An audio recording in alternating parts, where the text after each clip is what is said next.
Is it on the right way? Let's do a jig. Brad and Scott have become strong advocates for the rainbow community, calling for the Mormon Church to change its policies towards same-sex relationships. This is really special and important to us. Here comes my sons, and I want to acknowledge that I know you come from different faiths and different spiritualities and different backgrounds, and some of you are atheists, and you have a sprinkling of atheists with us today, and that's okay. We accept you all, we embrace you all, and we advocate on the streets. And this year we have a word to unveil to you. So for the gay and lesbian Mardi Gras, for Sydney World Pride, I present to you Forgive. Brad Harker comes from 6 generations of Latter-day Saints. Growing up in the Mormon Church, he lived the life that was expected of him. Becoming an elder at 18 The big lights will be projecting at the back here.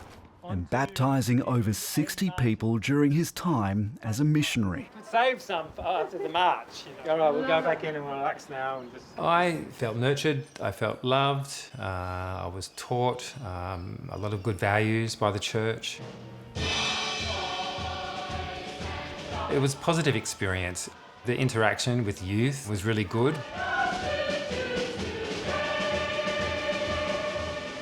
All the dances. I loved fancy dress parties that the Mormons would hold. And I did like going to church. It was a day with the family. It was a special day. We always had a family meal at the end of the services, which was beautiful. Were there moments where you would sit in the church and wonder whether you belonged there? Oh, absolutely. When I was a missionary, even, like, you know, when I had thoughts about having attraction towards other men. When I was about 28, 29, 30, I knew that I was gay and I was trapped, and I was also going to church. I felt guilt, a great deal of guilt, and there's pain associated with that. You're taught values and you're taught ethics by the church, but you're also programmed in a certain way to believe that we need to be in a heterosexual relationship. Without that heterosexual relationship, you do not obtain a place in heaven. You can't even be with your own family in heaven, in the afterlife.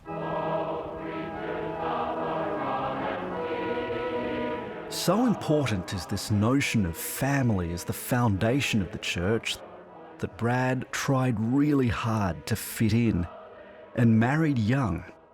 But after 2 marriages and 4 children, he could no longer pretend and finally came out at the age of 41. The first marriage was very quick. We sort of got together because of the Mormon thing. They're sort of driven to get together and have children very quickly. It was only 4 years. It just didn't work out.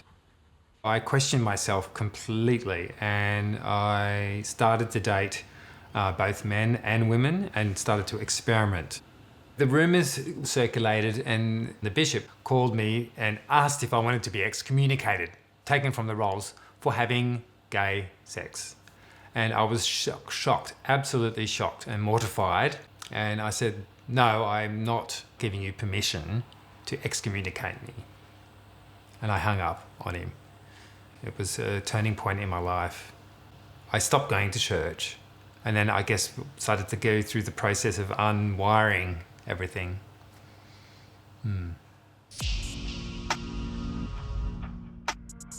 wrote a letter and asked me to stay in the closet. Really? Yeah, she wrote a letter, which I think was a family letter that was kind of written on her behalf. And they asked me to stay in the closet on behalf of the family. Really? Sort of like a request, but I couldn't do it. Oh my God. I'm like, I can't do that, Mum. It's on Facebook. It's out. I am out. There's an aspect of being a parent, I suppose, that worries about their child walking alone in the world like that. I kind of felt, wow, I've given you 4 grandchildren. You know, Can I be gay now? Done my duties. Please. Can't I just be gay, Mum? I turn up and... Eventually, Brad's mum Leslie came to accept him and his husband Scott. She has become a beautiful advocate for us, and she voted yes for marriage equality, and she's come around. I really admire her. Dad is still on the journey. Where on the journey He is he? still wants to see your outfits and how the trailer is going to look. He does. So we cut around the base, so we trim it in front of the wheels. Yeah, right. Okay, well, we'll make it look good. He can't accept that homosexuality is okay, but he can accept that Scott and I are in love, so he can accept that. So what was it like when Brad came out? I accepted it, and he was at an age, it was his choice, and I think they all still believe in the church and whatnot. They all respect it.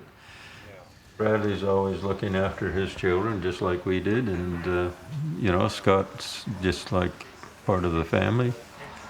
I think he's the best partner Brad's ever had. Are you welcome here today? No, unfortunately we're not. Scott and I are married, and we're denied entry because we're acting homosexuals.